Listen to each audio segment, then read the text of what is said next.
Hi everybody, happy Monday. Today I want to talk to you about pelvic floor engagement, also known as mulabandha, fancy Sanskrit word from yoga, as a very important foundation and key strengthening component for our yoga asanas or our poses. So, couple ways to find this for ourselves. So, let's come on back to our mat, step into mountain pose. Lifting up through our toes, spreading out onto the floor, let your body relax first. So no engagement, kind of relax.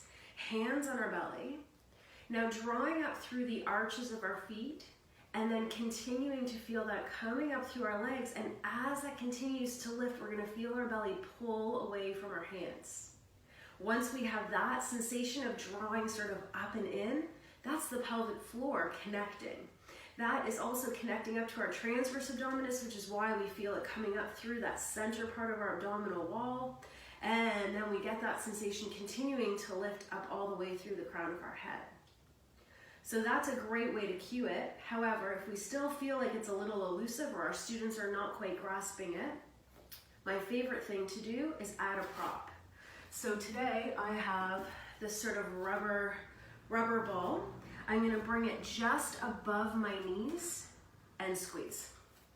As soon as that happens, everything pulls up and in because all of our muscles are connected. So when I squeeze the ball, it triggers my adductors, inner thighs to make that action happen, and then that feeling continues to lift up. So then the next step is to practice a few poses, holding onto the ball to really catch that feeling of where we need to be engaging from the inside as we move through poses. So a great one to start with is just chair pose. We can keep hands on knees or to heart center, lifting up, sitting back. As we sit back, of course our quads are going to engage, but we're going to feel this lovely scoop happening through the lower belly. And that's, again, our pelvic floor engaging to make sure that we are supporting our low backs as we sit back in chair. So feeling that scoop. Another great addition to check in with pelvic floor muscles is through back bends. So we'll try standing camel today. So again, we lift up the same as we did when we were standing in mountain pose. So all the way up, squeezing that ball just right in between our legs, rolling our shoulders back. We can take fists, just mark them out to the top part of our glutes. Shoulders roll back, squeezing our elbows in, lifting out of our hips.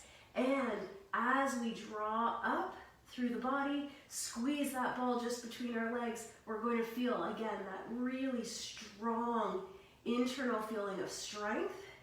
That's going to allow us to soften a little bit into the pose, and maybe we get just a little bit more out of it today. And notice how I can hold this pose. I'm still breathing, I'm still talking. That's because all of my bandhas are engaged to support the posture. Another great thing that we can try to do is flow through downward dog, plank, crocodile, virtually almost any pose, holding the prop between our legs. Great way to check in to make sure that our pelvic floor muscles are engaged through the different postures that we need, and a great way just to ensure that we are always working with the best alignment that we can find for the safety of our body, for the longevity of our practice, and to just continue enjoying this beautiful practice that is yoga. Thank you so much. I'm so glad that you watched. Please share with your friends. I've added an additional article in the comments section that talks a little bit more about the other bandhas, so Uddiyana bandha, Jalandhar bandha, throat lock, belly lock, as well as foundations, hands and feet. Hope you enjoy it. Thank you.